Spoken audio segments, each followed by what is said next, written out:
ఓం మహాగణాధిపతయే నమః. ఓం గురుభ్యో నమః. ఓం శ్రీమాత్రే నమః. పరమేశ్వర స్వరూపమైనటువంటి జ్యోతిష, వాస్తు మరియు ఇతర అనేకమైనటువంటి శాస్త్రములను మనకు అందించినటువంటి మహర్షులకి నమస్కారం. హయగ్రీవ హయగ్రీవ హయగ్రీవేతి యోపదేత్ తస్స నిస్సరతే వాణి జహ్నుకన్యా ప్రవాహవత్.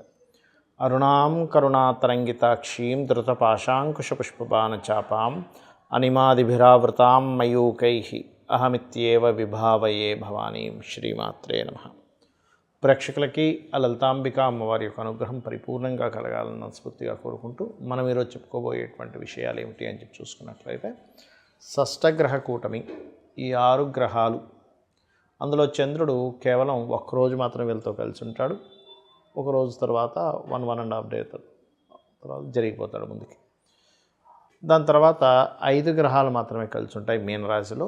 ఈ 5 గ్రహాలు కూడా 14వ తేదీ వరకు కలిసి ఉంటాయి. దాని తర్వాత రవి, దాని తర్వాత శుక్రుడు, అలా ఒక్కొక్కటి మారిపోతూ ఉంటుంది. మరి ఈ 14 రోజుల పాటు ఈ గ్రహాల యొక్క కలయిక వల్ల ఏప్రిల్ మాసంలో, మార్చ్ ఎండింగ్ నుంచి ఏప్రిల్ 14వ తేదీ వరకు ఎటువంటి ఫలితాలు రానున్నాయి, ఏ విషయాల పట్ల జాగ్రత్త వహించాలి అనేటువంటి విషయాలు చెప్తుంది నేనైనప్పటికీ కూడా చెప్పేస్తుంది సాక్షాత్ లలిత అమ్మవారిగా భావిస్తూ ఒక్కొక్క లగ్నం గురించి, లగ్నం తెలియని వారి రాశి గురించి తెలుసుకుందాం. తులాలగ్నము, తులారాశి. తులవారికి కనుక చూసుకున్నట్లయితే మీకు మీ లగ్నం నుంచి 6వ స్థానంలో అధిక గ్రహాలు. 6 అంటే నిత్య జీవితము, ఎక్కువ పనులు పెట్టుకోవడం, ఎక్కువ ఉద్యోగ అవకాశాలు రావడం. ముఖ్యంగా మీకు ఇక్కడ పాజిటివ్గా ఏం ఫలితాలు జరుగుతాయి చూసుకున్నట్లయితే, మీకు ఉద్యోగ అవకాశాలు వస్తాయి, ధనం లభిస్తుంది, గతంలో ఆగిపోయినటువంటి ధనం రిటర్న్ రావడం జరుగుతూ ఉంటుంది. అదేవిధంగా ఎప్పటి నుంచో మాకు పలానా వర్క్ చేశానంటే డబ్బులు రావాలి, వస్తాయి.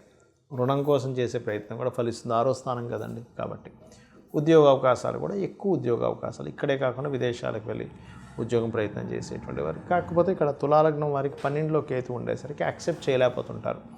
అంటే మీరు ఉద్యోగ అవకాశాలు విదేశాలకు వెళ్ళి వస్తున్నా కూడా 12లో కేతు వల్ల ఏం వెళ్తాంలే ఇప్పుడు అనేటువంటి ఒక విరక్తి, వైరాగ్య భావన అనేటువంటిది కలుగుతూ ఉంటుంది, గుర్తుపెట్టుకోండి. మరి ఇదే తులాలగ్నానికి ఏ విషయాల పట్ల జాగ్రత్తగా ఉండాలి అని చెప్పి చూసుకున్నట్లయితే, వ్యాపార సంబంధించినటువంటి విషయంలో తొందరపాటు నిర్ణయాలు పనికిరావు. ఆల్ ఆఫ్ సడన్గా ఏదో వ్యాపార నిర్ణయం తీసుకుంటాం, అస్సలు అది పనికిరాదు. ఏదైనా ప్రాపర్టీ తీసుకునేటువంటి విషయంలో కూడా పనికిరాదు, గుర్తుపెట్టుకొని తొందరపాటు నిర్ణయాలు. వ్యాపార సంస్థ ఏదో సడన్గా అప్పటికప్పుడు అనుకొని ఏదో రెంట్కి మాట్లాడేసి అక్కడ అడ్వాన్స్ ఇచ్చేసి ఏదో పెట్టేద్దామని చూస్తూ ఉంటారు. ఇటువంటి తొందరపాటు నిర్ణయాలు అస్సలు పొరపాటును కూడా చేయకండి. 1కి 4 సార్లు ఆలోచించండి. ఏమీ అంటే సర్వసాధారణంగా ఎవరైనా ఏదైనా వ్యాపారం పెట్టాలి అని అనుకుంటే పర్టికులర్గా మీకు ధనయోగం ఏ గ్రహం ఇస్తుందో తెలుసుకోవాలి. ఎందుకంటే ఏ వ్యాపారం పెట్టినా కస్టమర్కి పనికొచ్చేటువంటిది, కస్టమర్ సాటిస్ఫై అయ్యేటువంటిది ప్రోడక్ట్ ఉంటుంది. ఎట్ ది సేమ్ టైం దానిలో రూపాయి మిగిల్చుకోవాలనేటువంటి దృక్పథంతోనే వ్యాపారాన్ని పెడతారు ఎవరైనా. ఆ ధనం వచ్చేటువంటిది ఏ గ్రహం రవిస్తున్నాడా, చంద్రుడు ఇస్తున్నాడా, లేకపోతే బుధుడు ఇస్తున్నాడా, గురువు ఇస్తున్నాడా అనే దాని మీద మీరు ఆ వ్యాపారాలు కనుక వెళ్ళినట్లయితే ఖచ్చితంగా మీకు సక్సెస్ అనేటువంటిది ఉంటుంది. మరియు మీరు ఎక్కువగా కాళికా అమ్మవారి యొక్క ఆరాధన చేయండి. అదేవిధంగా కాస్త ఎటువంటి ఇన్వెస్ట్మెంట్స్ అయినా చేసేటప్పుడు ఒకసారి గణపతిని తలుచుకోండి, అన్ని విధాలా మీకు బాగుంటుంది. సర్వసాధారణంగా అందరికీ జాతచక్రం ఉండదు, అంటే వాళ్ళు పుట్టిన డేటు, టైము, ప్లేస్ ఏం తెలియదు. మరి అలాంటి వాళ్ళు ఏం చేయాలి అంటే, ఈ 6 గ్రహాల యొక్క కూటమి అనేటువంటిది జాతకం ఉన్నా లేకపోయినా అందరికీ పడేటువంటి న్యాచురల్ ఎఫెక్ట్ ఏమిటంటే, ఇన్వెస్ట్మెంట్స్ కావచ్చు, సహజంగా ఉండేటువంటి నిర్ణయాలు తీసుకునేటువంటి విషయాల్లో కావచ్చు, ఉద్యోగ సంబంధించిన విషయాల్లో కావచ్చు, అనేకమైనటువంటి మార్పులను ఇస్తుంది. ఇది జనరల్గా పడుతుందన్నమాట.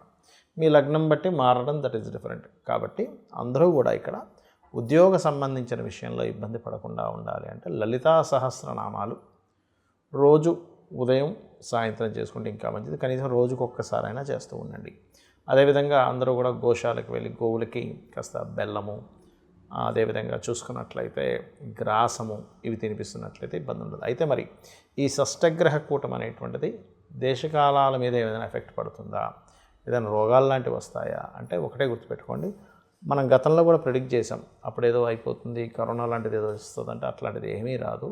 ఏదో చిన్న వచ్చిపోతాయి కానీ లాక్డౌన్స్ లాంటివి ఏమీ జరగవని చెప్పాము. కాకపోతే ఈ 14 రోజుల పాటు ఉండేటువంటి గ్రహాలు కలిసి ఉన్నప్పుడు ఏమవుతుందంటే, కొంచెం ఇమ్యూనిటీ సిస్టమ్స్ మీద, కొంచెం తీసుకునే నిర్ణయాల మీద, దేశకాల పరిస్థితుల్లో తీసుకునే నిర్ణయాల మీద, అదేవిధంగా ఇక్కడ మీకు ఈ 6 గ్రహాలు ఇక్కడ ఉండగా ఇక్కడ కుజుడు ఇక్కడ ఉంటున్నాడు 3వ స్థానంలో. కాబట్టి ఏంటి, కొన్ని సరిహద్దుల్లో కొన్ని దాడులు లేనట్లయితే ఈ పర్టికులర్గా ఈ శని రాహువులు కలిసినందుకు మీన రాశిలో పెద్ద పెద్ద పీఠాధిపతులకి, గురువుల మీద కొంతవరకు ఎఫెక్ట్ కలగడము, కొంత ఈ రాజకీయ సంబంధంగా ఉండేటువంటి కొన్ని మత సంబంధంగా, రాజకీయ సంబంధంగా ఉండేటువంటి విషయాల్లో కొంతమంది ఒక చూడండి, ఇప్పుడు గ్రహాలు ఎలా అయితే ఆకాశంలో ఉంటాయో దాని యొక్క ఎఫెక్ట్ భూమి మీద సేమ్ యాజ్ ఇట్ ఈజ్ అలాగే చూపిస్తుంటుంది. అంటే ఏంటి, 6 గ్రహాలు కలిశాయి.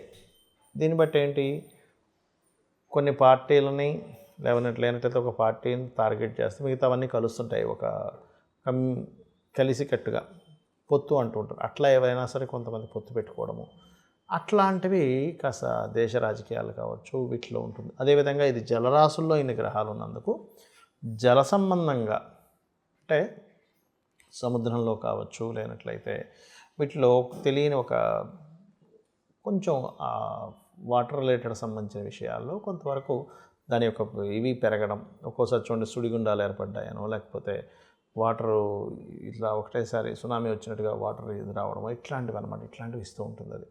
అలాగే మరొక విషయం ఏంటంటే, ఇక్కడ ప్రధానంగా ఈ 6 గ్రహాల కూటమి అనేటువంటిది రాజకీయ సంబంధించిన విషయాల్లో మార్పులను ఇస్తుంది, గుర్తుపెట్టుకోండి.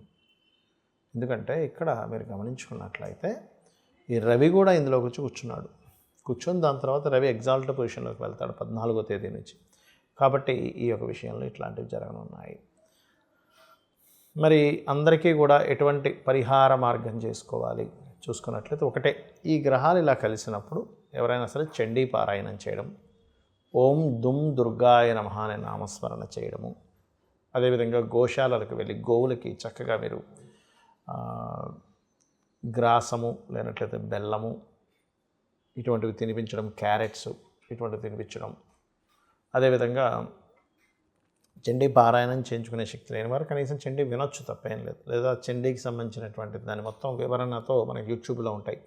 అసలు చండీ సంబంధించింది ఏమిటది అనేటువంటి చండీ సప్తశతి పారాయణలో దాని గురించి వివరంగా విశ్లేషించుకుంటూ అటువంటివి వినడం చేస్తే కూడా చాలా అంటే చాలా మటుకు మీకు దీని యొక్క గ్రహ ప్రభావం తగ్గుతుంది. కాకపోతే ఏదో అయిపోతుందని మాత్రం భయపడాల్సిన పని లేదు, గుర్తుపెట్టుకోండి. ఏదో అయిపోతుందండి, ప్రపంచం మొత్తం అల్లకల్లోలం అయిపోతుంది, అంతా ఏం లేదు. కానీ చిన్న ఎఫెక్ట్స్ ఉంటాయి, అంతకు మించి ఏం కాదు. ఎందుకంటే ఈ గ్రహ కూటములు అనేటువంటివి మనకి ప్రతి 2 సంవత్సరాలకు ఒకసారో ఇట్లా వస్తూనే ఉంటుంది. కాబట్టి పెద్దగా భయపడకండి. కాకపోతే ఇక్కడ ఏంటంటే మనం చూస్తున్నాం ఉద్యోగాల మీద పడుతున్నటువంటి ఎఫెక్ట్, ఉద్యోగాల మీద ఎక్కువ ఎఫెక్ట్ చూపిస్తుంది ఈ గ్రహ కూటమి అనేటువంటిది. కాబట్టి ముందు నుంచే కొంచెం అలర్ట్గా ప్లాన్డ్గా ఉండండి. ఇంకొక సపరేట్గా మనం ఆల్రెడీ ఇక్కడ కుంభంలోకి ఎంటర్ అయ్యేటప్పుడే 2.5-3 ఏళ్ళ క్రితమే మనం ప్రిడిక్ట్ చేసాం. ఏంటి, ఉద్యోగ సంబంధించినవి తగ్గుతూ ఉంటుంటాయి ఏఐ అనేటువంటిది రావడం వల్ల. కాబట్టి ఎవరికి వారు సొంతంగా ఏదైనా బిజినెస్లు చేసుకుంటుండాలి. సో అందుకని ఏంటంటే మీకు మీరుగా ఏం చేసుకోగలరు, తక్కువ ఇన్వెస్ట్మెంట్తో ఏం చేసుకోగలరు అనే ప్లానింగ్స్ ఎక్కువగా వేస్తూ ఉండండి. బికాజ్ ఆఫ్ ఈ శని ఇప్పుడంటే మీనంలోకి వస్తుంటాడు, కానీ ఇంకొక 2 సంవత్సరాల దాదాపుగా 2 సంవత్సరాల 1 నెల 2 నెలల తర్వాత ఇక్కడికి వెళ్తాడు మేషంలో, అంటే నీచ పొందుతున్నాడు. కాబట్టి ఈ యొక్క విషయంలో జాగ్రత్తగా ఉండండి. అందరూ కూడా అమ్మవారి యొక్క నామస్మరణ, అందులో ముఖ్యంగా ఉద్యోగం పోకుండా ఉండడానికి ఓం శ్రీమాత శ్రీ మహారాజ్ని శ్రీమత్ సింహాసనేశ్వరి నమః అని చేసుకోండి. అమ్మవారి అనుగ్రహం మీకు పరిపూర్ణంగా కలుగుతుంది. శ్రీమాత్రే నమః.